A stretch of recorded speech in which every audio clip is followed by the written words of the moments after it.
இங்கே புதிய ஏற்பாட்டிலே அருமையானவர்களே,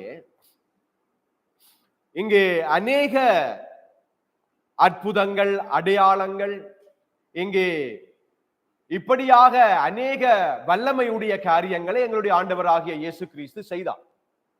அவர் முடவர்களை நடக்க பண்ணினார், ஊமையானவனை பேச பண்ணினார், குருடன் பார்வையடைந்தான், மரித்தவன் உயிர்த்தெழுந்தான்.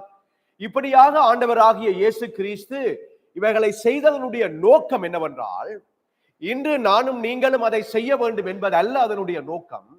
அதனுடைய நோக்கம் என்னவென்றால், அவர்தான் இங்கே பழைய ஏற்பாட்டிலே வாக்குத்தத்தம் பண்ணப்பட்ட வல்லமையுள்ள மேசியா அவர் என்பதை இந்த ஜூதர்களுக்கு அவர் இந்த செய்கைகளின் ஊடாக காண்பிக்க வேண்டியவராக இருந்தார்.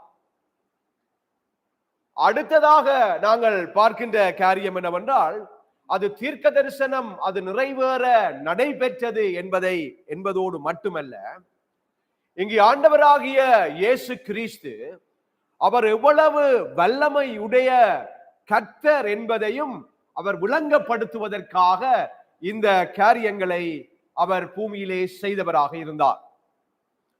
அந்த அடிப்படையில் அருமையாக நீங்கள் ஏசாயா 29வது வசனம் 29வது அதிகாரம் 18வது வசனம், உபாகமம் 32வது அதிகாரம் 39வது வசனம், யோபு 5வது அதிகாரம் 18வது வசனங்களை நீங்கள் வாசித்தால், எப்படியா இந்த பழைய ஏற்பாட்டிலே சொல்லப்பட்ட காரியங்கள் எல்லாம் இங்கே ஆண்டவராகிய இயேசு கிறிஸ்துவிலே இந்த குணப்படுத்துதல், பேய்களை துரத்துதல், இங்கே குருடர் பார்வை, இந்த அதிசயங்கள் எல்லாம் அது நிறைவேறுவதாக நாங்கள் இதை காணக்கூடியதாக இருக்கின்றது.